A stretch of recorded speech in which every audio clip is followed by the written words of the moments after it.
Hello Nazir, मैं हूँ वली। Basically अभी जो मैं वीडियो में आपको रिएक्शन देने वाला हूँ वो है आईएमएफ के ऊपर। आईएमएफ ने जो है वो ये बात डिक्लेयर की है कि इंडिया जो है वो अपना ग्रोथ रेट, हालांकि अभी जो हालात चल रहे हैं बहुत बुरे चल रहे हैं इकोनॉमिकली पूरी दुनिया के अंदर। पेट्रोल के रेट्स आपके सामने हैं, कनाडा ऐसे मुल्क भी रो रहे हैं, सब रो रहे हैं। तो हर जगह डाउनफॉल चल रहा है, यूएस को ले लें, किसी को भी ले लें, लेकिन आईएमएफ ने कहा है कि इंडिया वाहिद मुल्क है जो कि 5% ग्रोथ दिखाएगा अपनी। वो यही इसलिए है कि क्योंकि इंडिया बहुत एग्रेसिव चल रहा है अपने इकोनॉमी के मामले में, और इवन दो के हालात इतने टफ चल रहे हैं उसके बावजूद जो है वो अपनी परफॉर्मेंस दिखा रहे हैं। इस वीडियो के अंदर बहुत कुछ देखने को मिलेगा, ये देखते हैं। नमस्कार नहीं वेलकम यू वर्ल्ड अफेयर्स। मैं प्रशांत धवन। नाउ जब भी हम बात करते हैं इंटरनेशनल मॉनेटरी फंड आईएमएफ की तो दिमाग में आता है एक फाइनेंशियली बहुत ज़्यादा गरीब देश, इकोनॉमी बिल्कुल उसकी क्रम्बल कर रही है और आईएमएफ बड़ी सही बात कड़ी है। शर्तों में आकर उस कंट्री को बचाने की कोशिश कर रहा है। मगर आईएमएफ सिर्फ ये सब नहीं करता। इंटरनेशनल मॉनेटरी फंड दुनिया भर में कौन सी कंट्री कितना ग्रो कर रही है, उसकी इकोनॉमी कहाँ पर पहुँचेगी, इसकी भी प्रिडिक्शन करता है, कैलकुलेशन करता है। तो हाल ही में आईएमएफ ने सोचा कि ये भी नॉस्ट्राडामस की तरह कुछ प्रिडिक्शन करे 2023 साल के लिए, और फिर आईएमएफ ने यहाँ पर ये ट्वीट कर दी। इस ट्वीट में आईएमएफ ने यह दिखाया कि इनके हिसाब से फाइनेंशियल ईयर 2023 में दुनिया की ग्रोथ रेट क्या होगी, कौन सा देश कितना ग्रो करेगा। अब यहाँ पर मैं एक बात क्लियर कर दूं, इस वक्त चल रहा है फाइनेंशियल ईयर 2022। तो 2022 के लिए आईएमएफ की प्रेडिक्शन ये है कि भारत की जीडीपी ग्रोथ रेट आने वाली है 6.8। अब क्या है कि जब ये साल खत्म होगा उसके बाद जनवरी से लेकर मार्च तक का टाइम बीत जाएगा, ये फाइनेंशियल ईयर खत्म हो जाएगा। फिर अगले फाइनेंशियल ईयर में आईएमएफ ने दुनिया की इकोनॉमी के लिए बहुत ही नेगेटिव प्रेडिक्शन करी है। आईएमएफ ने ये कहा है कि भारत 2023 में 6.1% ग्रो करेगा, और भारत अकेली इकोनॉमी है आईएमएफ की पूरी लिस्ट में जो 5% के ऊपर ग्रो करने वाली है। आप देखकर देख चौंक रहे हैं जाएंगे। बहुत। यूरोप का इकोनॉमिक पावर हाउस जर्मनी की इकोनॉमी सिकुड़ने वाली है। आपको पता होगा जी। जर्मनी आज के समय दुनिया की चौथी सबसे बड़ी अर्थव्यवस्था है। हम लोग कोशिश कर रहे हैं कि पांचवें के बाद चौथा पायदान हमको मिल जाए नॉमिनल जीडीपी के मामले में। तो जर्मनी की जो जीडीपी गिर रही है इससे ऑफ कोर्स भारत को थोड़ा बहुत फायदा होगा, मगर ओवरऑल ग्लोबल इकोनॉमी के लिए बहुत ही खराब संकेत है कि सही बात। जर्मनी, इटली ये सब नेगेटिव में चले जाएंगे। यूएसए सिर्फ 1% ग्रो करेगा। यूनाइटेड किंगडम भी बिल्कुल मिनिस्कुअल 0.3% के आसपास ग्रो करेगा। रशिया की हालत तो बहुत ख़राब है। इस साल रशिया ने जो गड्ढा किया है अपनी इकोनॉमी का, ये है माइनस। -3.4%। और इसके बाद अगले साल भी रशिया की इकोनॉमी और सिकुड़ जाएगी, -2.3%। तो इस पूरी लिस्ट में आप देखोगे शायद ही आपको कोई देश दिखेगा जिसकी ग्रोथ रेट देखकर कुछ आप कह लीजिए पॉजिटिव फीलिंग आती है कि नहीं ये कंट्री आगे ग्रो करता रहेगा। तो इस पूरी लिस्ट में आप अगर देखो तो सिर्फ भारत ही अकेला देश दिखता है जिसकी ग्रोथ रेट जेन्युइनली बनी रहेगी, जो लिटरली आप कह सकते हैं ग्लोबल इकोनॉमी को भी मोटिवेट करेगा। नहीं तो सही बात। आईएमएफ ने प्रेडिक्शन ये करी है कि अब से लेकर 2026 तक, जी हाँ, नॉस्ट्राडामस जब आईएमएफ बनता है तब बहुत दूर की ये जो प्रेडिक्शन करते हैं, इनके हिसाब से अब से लेकर 2026 तक ग्लोबल इकोनॉमी में $4 ट्रिलियन का लॉस होगा। इसका मतलब ये चार है ट्रिलियन कि डॉलर का जितनी लॉस होगा, इकोनॉमी रिसेशन आ सकता जर्मनी है की है यार। ना, नॉमिनल जीडीपी में आप अगर देखो तो जर्मनी की इकोनॉमी का साइज $4 ट्रिलियन के आसपास है। तो यही मान लो इकोनॉमी के मामले में एक जर्मनी के साइज का कंट्री ही देश से बाहर निकल जाएगा। और इसलिए आईएमएफ ने यह भी कहा है कि worst is yet to come. आने वाले कुछ महीने बहुत चैलेंजिंग होंगे, महंगाई बढ़ेगी, चुनौतियां आएंगी, और भारत के सामने भी बड़ी चुनौतियां आने वाली है ना। भारत के सामने क्या चुनौतियां आएंगी भारत के सामने क्या चुनौतियां आएंगी, ऑफ कोर्स ये इमेज देखकर किसी भी भारतीय को अच्छा लगेगा कि एटलीस्ट चाहे बड़े बड़े देश ग्रो नहीं कर पा रहे, इंडिया तो लगातार ग्रो इंडिया तो कम करेगा। से कम ग्रो मगर इस करेगा। सब का मतलब ये भी नहीं है कि ऑल इज वेल। बहुत चुनौतियां आएंगी, डिस्कस करेंगे इस वीडियो में इस सब चुनौतियों के टॉपिक्स को। साथ ही ग्रो मगर आगे करना है, बढ़ने असल से में पहले सीन ये आपसे है एक ना। क्वेश्चन पूछूंगा। क्वेश्चन ये है कि हाल ही में भारतीय नौसेना ने wide shipping information exchange agreement sign किया है किस कंट्री के साथ? ये है यहाँ पे आपकी ऑप्शन, न्यूजीलैंड, रशिया, जापान या फिर फ्रांस। कमेंट सेक्शन में सब लोग आंसर करिए। सही आंसर मैं आपको दूंगा वीडियो के अंत में। नाउ इवन दो आईएमएफ ने ये कहा है कि भारत की इकोनॉमी लगातार आगे ग्रो करती रहेगी, बट एक बहुत ही बड़ी प्रॉब्लम सारी दुनिया के सामने ये आने वाली है कि इन्फ्लेशन, महंगाई बहुत ज़्यादा बढ़ जाएगी, जिससे कॉस्ट ऑफ लिविंग पर काफ़ी प्रेशर आएगा। Does not matter where you live, जहाँ भी आप रहते हो, कुछ कंट्रीज़ में ऑफकोर्स ज़्यादा आएगा। अगर मान लो कोई आदमी पाकिस्तान, श्रीलंका में रहता है, तब उस पर बहुत प्रेशर आएगा इन्फ्लेशन का, यहाँ क्योंकि बहुत पाकिस्तान में डिप्रेशन हो मोस्ट सकता प्रॉब्ली है। इन्फ्लेशन होने वाली है 20% के आसपास, जीडीपी ग्रोथ रेट होगी 3-2% के आसपास। बट इवन आप अगर यूके में रहते हो, फ्रांस में रहते हो, तो इन्फ्लेशन वहाँ डेफिनेटली भी आपको हिट करेगी। आईएमएफ ने ये कहा है कि ग्लोबली इन्फ्लेशन बढ़ने वाली है 8.8% तक। इस साल के अंत में आप देखोगे इन्फ्लेशन पीक करेगी, कई चीज़ों के दाम बहुत ज़्यादा बढ़ जाएंगे। इंडिया में हम ऑलरेडी देख रहे हैं कि रिटेल इन्फ्लेशन वापस 7.41% पे जा चुकी है और इन द फ्यूचर ये और भी बढ़ती रहेगी। और अगर आपका क्वेश्चन यहाँ पर ये है कि रिटेल इन्फ्लेशन जो हम इन्फ्लेशन कैलकुलेट बहुत। करते हैं कंज्यूमर प्राइस इंडेक्स के हिसाब से, ये लगातार बढ़ती क्यों जा रही है, तो इसका बहुत ही सिंपल आंसर है, दुनिया भर में फूड और एनर्जी के प्राइसेस जो लगातार बढ़ रहे हैं ना, उसका इम्पैक्ट इवेंचुअली हर तरफ आपको दिखेगा।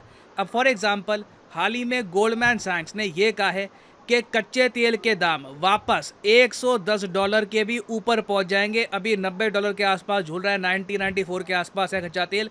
ये वापस $110 के भी ऊपर जाएगा, क्योंकि रशिया और ओपेक ने जो डील कर दी है कि जी हम ऑयल प्रोड्यूस ही कम कर देंगे, ऑयल सप्लाई ही कम करेंगे, आर्टिफिशियल नकली तरीके से हम ऑयल के दाम बहुत ज़रा बढ़ा देंगे। ये जो गलत काम कर रहे हैं सऊदी अरेबिया, यूएई समेत कंट्रीज जिनमें रशिया भी शामिल है, इसका नेगेटिव इम्पैक्ट आप पूरी पूरी दुनिया में। दुनिया में देखोगे। पूरी हालांकि दुनिया कई में। देश है यूरोप में, इवन यूएस, ये सब आज के समय कह रहे हैं सऊदी अरेबिया को, रशिया को, कि जो तुमने डील करी है कि कच्चा तेल कम प्रोड्यूस करोगे, इसके रिस्पॉन्स में यूएस एक्शन लेगा। मगर ये एक्शन मैक्सिमम क्या हो सकता है?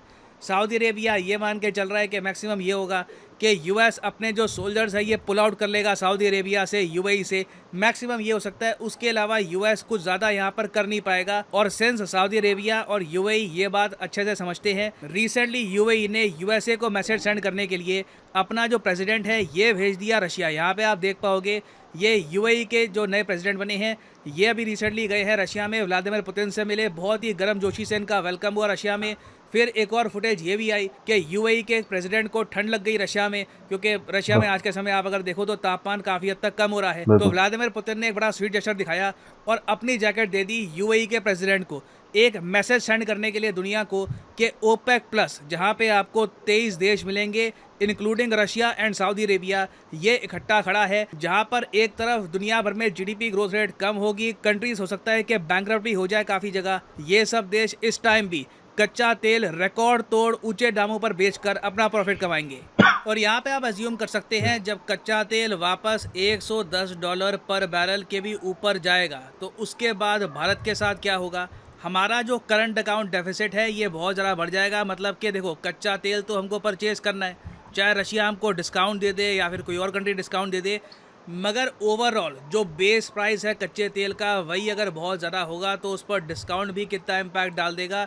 इवेंचुअली आप देखोगे कि ये सब जो हो रहा है ना, इसका नेगेटिव इम्पैक्ट आएगा भारतीय करेंसी पर, ना सिर्फ भारतीय करेंसी ओ, पर, दुनिया भर की करेंसीज पर। मगर इंडियन करेंसी की वैसे अगर हम बात करें तो आराम से भारतीय रुपया आराम से 84 से लेकर 85 तक पहुंच जाएगा। अब यहाँ पे आप एक आर्ग्यूमेंट कर सकते हैं कि सर इसको नेगेटिव तरीके से हम क्यों इंटरप्रेट कर रहे हैं। ठीक है, रुपये की डेप्रिसिएशन होगी, माना महंगाई भारत में बढ़ेगी ओवरऑल, ये सब दिन आने वाले हैं, दिख रहा है साफ साफ।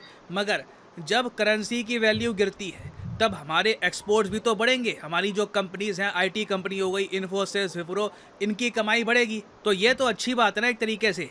देखो, आपको एक बात बताता हूँ, हाल ही में हमारी वित्त मंत्री ने ये कहा था कि रुपये की जो गिरावट ये ज़रूरी नहीं है, 100% कन्फर्म नहीं है कि इससे एक्सपोर्ट्स में हेल्प मिलेगी या फिर नहीं मिलेगी। रुपये फॉल मे और मे नॉट हेल्प एक्सपोर्ट्स, क्योंकि देखो प्रॉब्लम ये है, सिर्फ रुपये नहीं गिर रहा, दुनिया भर में ऑलमोस्ट सारी करेंसीज गिरेगी। जो डिमांड है, जो ओवरऑल जीडीपी की ग्रोथ है ये कम हो रही है, तो हम एक्सपोर्ट भी किसको करेंगे? इंटरनेशनली अगर सही बहुत बात से है। कंट्रीज़ की जीडीपी ग्रोथ रेट लगातार कम होती रहेगी तो वेल विल यू एक्सपोर्ट? इस साल मैं आपको बताऊं तो यूएस सिर्फ ग्रो करने वाला है 1.6%, जापान ग्रो करेगा सिर्फ 1.7%। तो आप किस कंट्री को जाकर बेचोगे?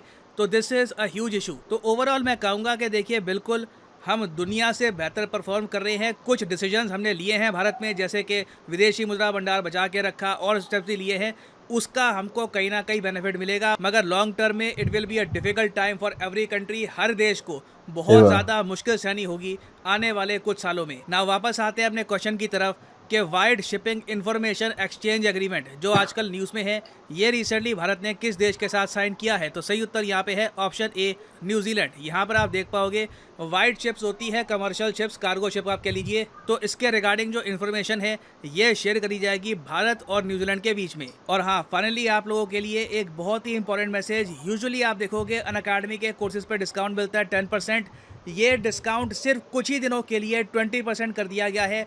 अनअकैडमी की चलो अच्छा 20% किया है सेल हो उन्होंने। चुकी है एक्टिव। तो अनअकैडमी का कोई भी कोर्स आपको परचेज करना है, यूपीएससी, बैंक, नीट, आईआईटी, आप परचेज कर सकते हैं यह सारे कोर्सेज। सिंपली क्लिक करिए यहाँ पर इस लिंक पर और यहाँ पे आपके सामने खुल जाएगा ये पेज। और फॉर एग्जांपल अगर मान लो आपको परचेज करना है यूपीएससी का कोर्स, तो सिंपली यहाँ पे आप परचेज कर सकते हैं यूपीएससी कोर्स। नाज़रीन, इस वक्त जो हालात चल रहे हैं बहुत ही ज़्यादा टफ चल रहे हैं, बेसिकली टफ टाइम है, क्योंकि सब लोग ये प्रेडिक्ट कर रहे हैं कि 2023 जो है वो बहुत ज़्यादा उसमें रिसेशन और इन्फ्लेशन दोनों चीज़ें आएंगी।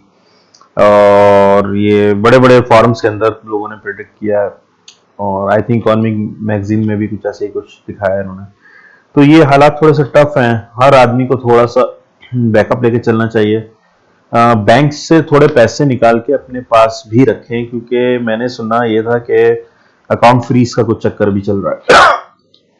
तो उसमें जो शहरों में लोग हैं ना, वो थोड़ा निकालने में, गांव देहात में तो खाना पीना चलता रहता है, लेकिन शहरों में ये कि अगर थोड़े से पैसे वो निकाल के रख लेंगे तो अगर अकाउंट फ्रीज भी हो जाते हैं तो उनके पास होगा, जो बैंक में नहीं वो उनके पास होगा, तो वो वहां से कर सकेंगे। तो ऐसी कोई सूरत हाल पैदा नहीं होगी जो कि खतरनाक हो सकती है। तो देखते हैं अभी आगे क्या सिलसिला होता है, किस तरह चलता है, क्योंकि अभी हालात तो आदमी के हाथ से तो निकले हुए ही हैं। गवर्नमेंट इनके ऊपर क्या अपने स्टैंड लेती है वो उसके ऊपर होता है। बहुत अच्छी वीडियो थी, अल्लाह करे कि 6.1% ग्रो करे इंडिया, और इस मुश्किल हालात में आम आदमी को कम से कम परेशानी हो। चले मिलते हैं नेक्स्ट वीडियो में, और अपना ख्याल रखें। मुझे लाइक और सब्सक्राइब जरूर कर दें, और डिस्क्रिप्शन में लाइक और सब्सक्राइब जरूर कर दें, इनका लिंक है। फिर मिलते हैं नेक्स्ट वीडियो में।